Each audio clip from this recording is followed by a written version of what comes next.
La société de distribution de l'eau en Côte d'Ivoire, SODECI, a obtenu de l'Association africaine de l'eau à Marrakech en février 2012 l'organisation de son 17e congrès.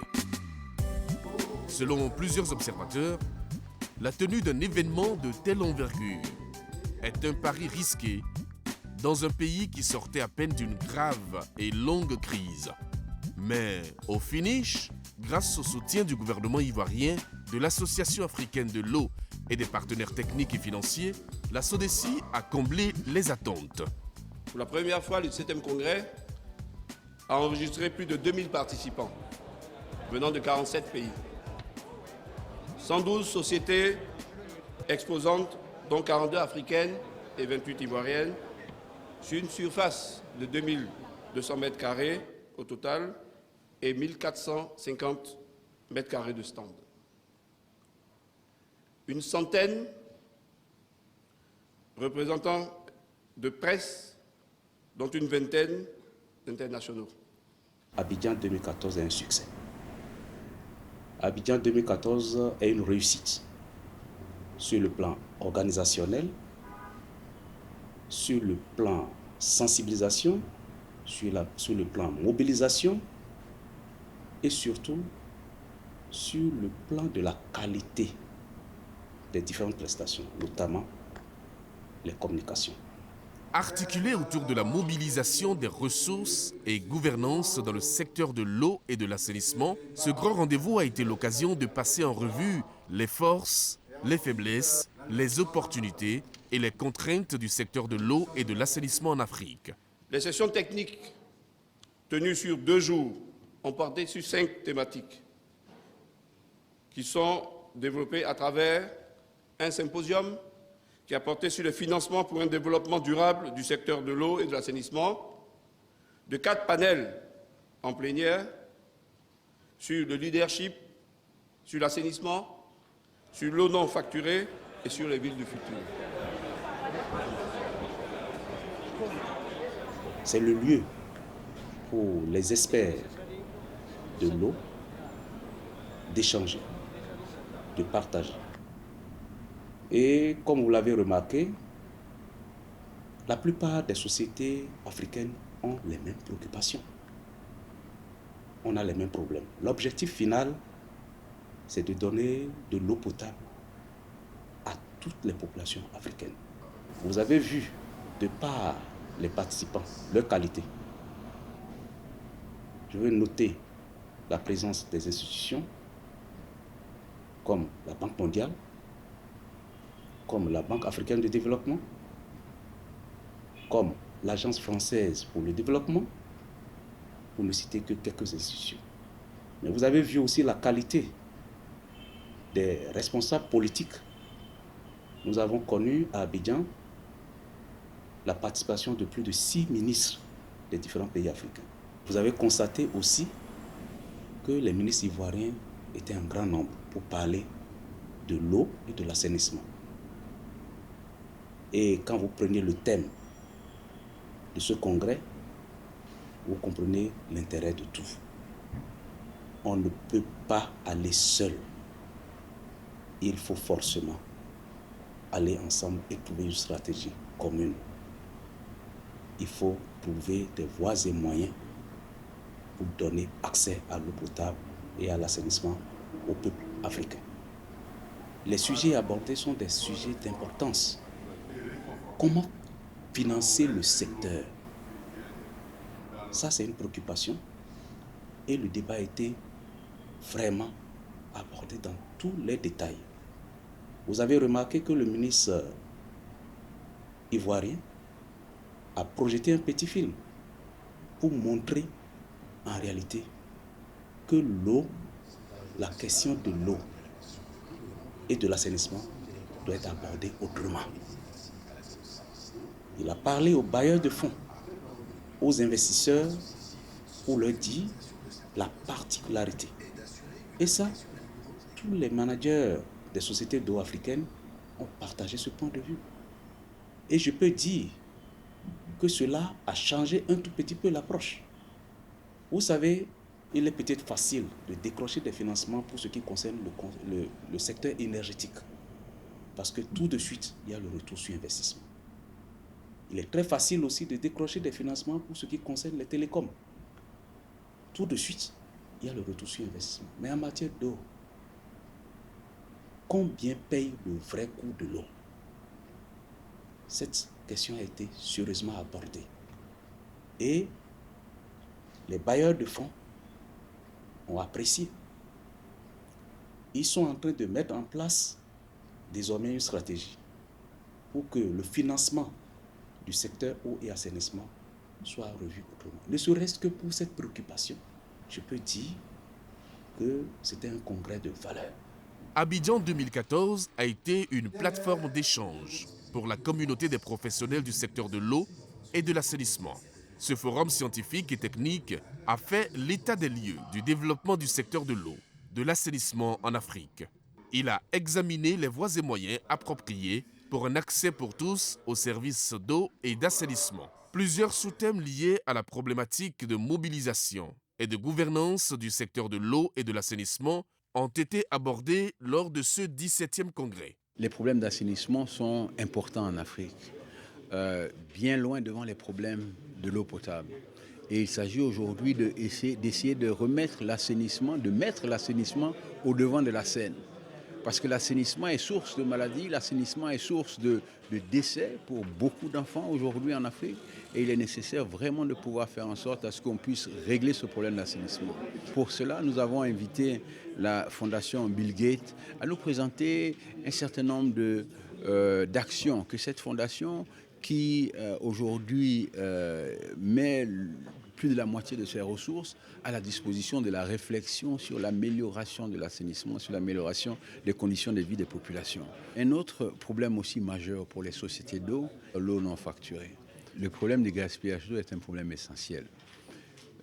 Nous avons aujourd'hui au niveau de l'Association africaine de l'eau un vaste programme que nous appelons programme de réduction de l'eau non facturée.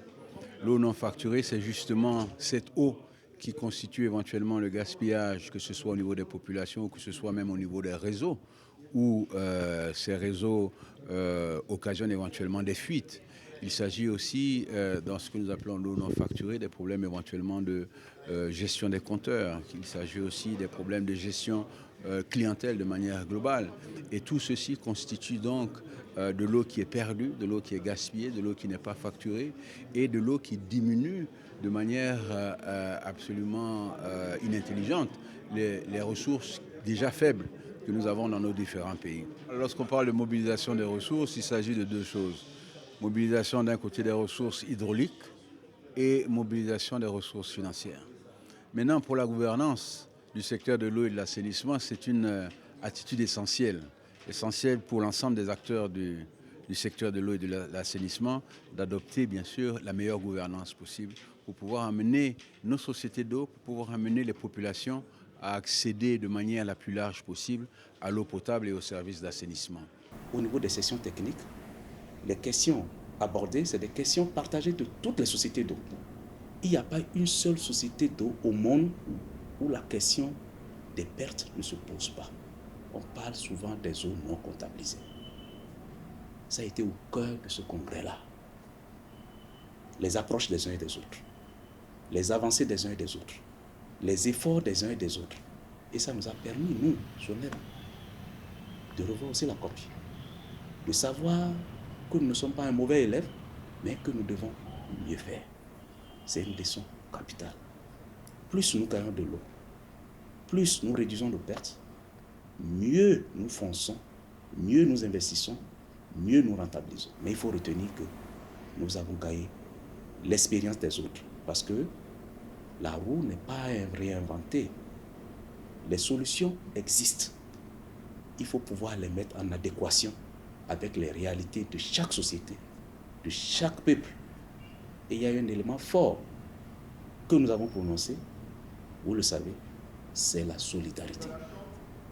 La solidarité. Encore la solidarité en passant par le partenariat. Un partenariat non seulement Nord-Sud, mais Sud-Sud aussi. Vous avez vu les ateliers. vous avez assisté, vous aussi, à ce que nous appelons les rencontres one-to-one ou B2B. Ça a été une richesse. Voilà de façon sommaire le grand profit que nous avons tiré. C'est un très grand profit parce qu'il faut reconnaître au passage que la Société nationale des eaux du Bénin, notamment le Bénin, a été fortement représentée par les spécialistes, les experts en la matière et même l'organe supérieur de la SONEB, le Conseil d'administration. L'atteinte des objectifs du millénaire pour le développement a également occupé une place de choix dans les discussions. La Société nationale des eaux du Bénin est déterminée à aller au-delà de l'objectif du millénaire pour le développement, consistant à réduire de moitié d'ici 2015 le nombre de personnes qui ne peuvent pas encore accéder de façon durable aux services d'approvisionnement en eau potable.